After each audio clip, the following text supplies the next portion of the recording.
काली अंधेरी मनहूस सी जगह जहां आज काफी कुछ होने वाला है।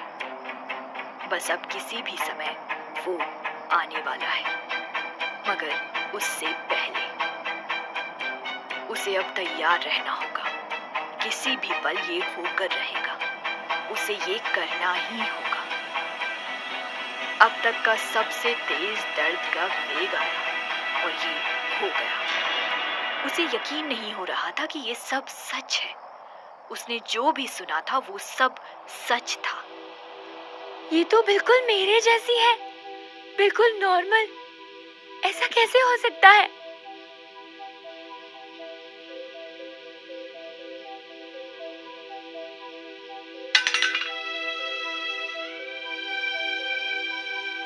नहीं, मैं ये नहीं कर सकती। मुझसे ये नहीं हो पाएगा। मैं इसे लेकर चली जाऊंगी, कहीं दूर, सबसे दूर। जानती हूँ तुम मुझे ढूंढने यहाँ जरूर आओगे, पर मैं नहीं मिलूंगी। आई एम सॉरी विनय। और वो वहां से चली गई। एक गुमनाम अंधेरी जिंदगी उसका इंतजार कर रही थी। उस रहस्यमयी बच्ची के जन्म को 7 साल बीत चुके हैं। एक ट्रक रात के समय जंगलों के बीच से गुजर रहा है, इस बात से अनजान कि आज की रात कुछ अलग थी। तभी ट्रक ड्राइवर और उसके सहयोगी ने देखा तो एक नियंत्रण खो चुकी बस सामने से तेज गति से चली आ रही है और वो बस उनके ट्रक को टक्कर मारती पूरी गति से जाकर एक मोटे वृक्ष से जा टकराई। ट्रक अनियंत्रित होकर झाड़ियों में जा घुसा। ट्रक ड्राइवर और उसका खलासी बाहर निकलकर उस बस को देखने लगे। भाई जी लगता है कोई नहीं बचा होगा। बुरी तरह चिपट गई है बस। हाँ, सही बोल रहा है तू। फोन मिला किसी को और मेरा तो मोबाइल टूट गया है। अरे नेटवर्क है इधर है? और फिर एक छोटी बच्ची बस से बाहर कूदी, जो शायद इकलौती जिंदा बची थी। और ठीक उसी पल वो जंगल गूंज उठा, सैकड़ों सियारों के रुदन की आवाज से।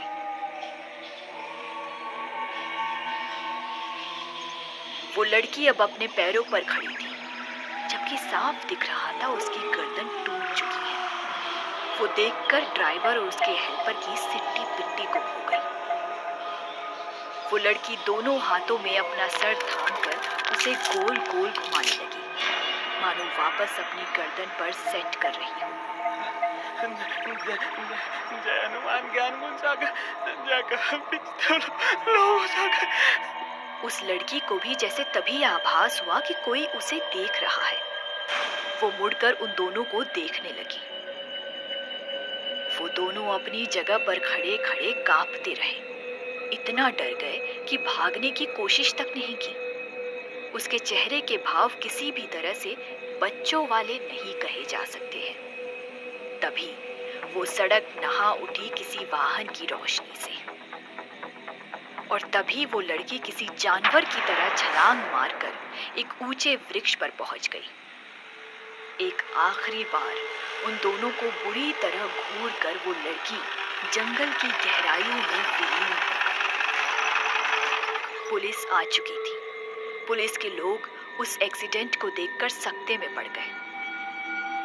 सर जी इधर देखिए। लड़की ने अपना काम कर दिया था। उस ट्रक ड्राइवर ने अपने ही साथी को मार डाला था, और मजे की बात ये कि उसे तो ये पता भी नहीं था। उस बस ट्रक हादसे को 1.5 साल बीत चुके थे। आज पुलिस स्टेशन में एक और बस हादसे की खबर आई। स्कूल बस थी साहब, खाई में जा गिरी। बेचारे बच्चे, लगता है कोई नहीं बचा होगा। अरे वहां नीचे कौन है? मुझे लगता है कोई बच्चा है, शायद कोई बच गया है। और काफी मशक्कत के बाद इंस्पेक्टर विनय ने स्कूल की एक बच्ची को बचा लिया। जब बस खाई में गिर रही थी तो शायद वो बस से बाहर निकलकर झाड़ियों में फंस गई थी। विनय उसे लेकर ऊपर आ गया। लोग बहुत खुश थे कि कम से कम एक जान तो बच गई। इंस्पेक्टर विनय ने खुद को खतरे में डालकर उस बच्ची को बचाया था।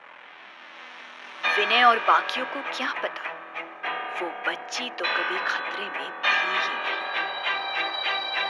शुरुआत हो चुकी है विनय और दिया से जुड़ी एक नई रोमांचक कहानी की। पर आखिर कौन है वो रहस्यमय बच्ची? अजीब बात है, इतने बड़े एक्सीडेंट के बाद भी इस बच्ची के चेहरे पर कोई डर या घबराहट नहीं है। बेटा, ये एक्सीडेंट कैसे हुआ? आपके सारे फ्रेंड? वो मेरे फ्रेंड नहीं थे। अर्शिया, मेरी बच्ची। Thank you so much inspector, आपने मेरी बच्ची को बचा लिया।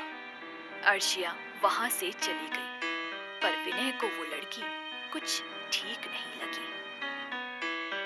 सर, 10 बज रहे हैं। सर, वो आपको कहीं जाना था ना? तो मैं तो भूल ही गया। आज दिया और विनय की सगाई का दिन है। काम के चक्कर में विनय अपनी ही सगाई का दिन भूल गया था। विनय दिया को ढूंढने लगा। आखिरकार उसे दिया मिल ही गई।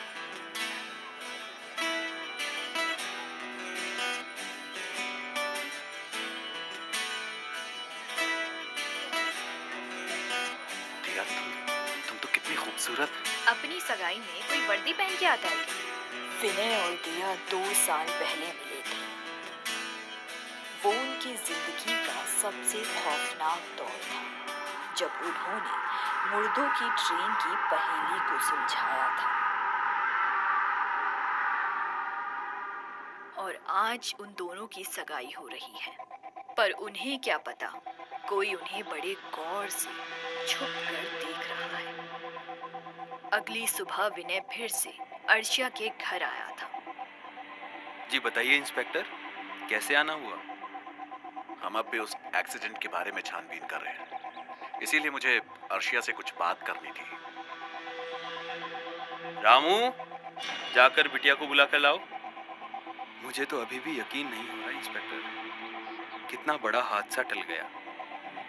अगर कुछ हो जाता तो हम दोबारा बर्दाश्त नहीं कर पाते। दोबारा? ये देखिए, मेरी अर्शिया। 5 साल पहले एक हादसे में हमने इसे खो दिया। क्या ये अर्शिया है? तो फिर ये जो बच्ची है वो हमारी गोद ली हुई बेटी है। उसको मैंने वही नाम दे दिया। पापा। बेटा, आओ आओ। बेटा, अंकल आपसे कुछ बात करना चाहते हैं। आप बात करो, मैं एक कॉल करने जा रहा हूँ, है ना? ये बल्कि क्यों नहीं झपकाती? आप बहुत ब्रेव हैं अंकल, पर कोई भी पूरी तरह बहादुर नहीं होता।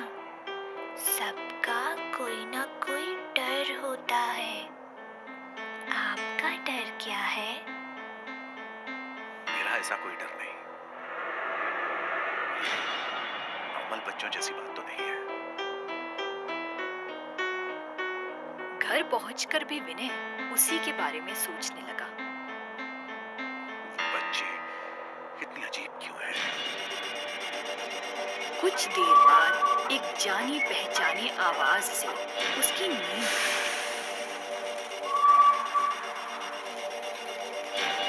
उसने देखा कि मुर्दों की ट्रेन उसके सामने खड़ी है, उसके घर में।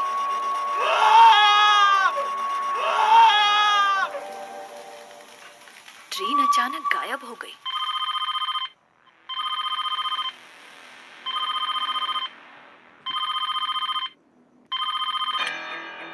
हेलो? हेलो? मुझे तुम्हारा डर पता चल गया। शायद अर्शिया को अपने सवाल का जवाब मिल चुका था। आखिर कौन है ये अर्शिया और ये विनय से क्या चाहती है?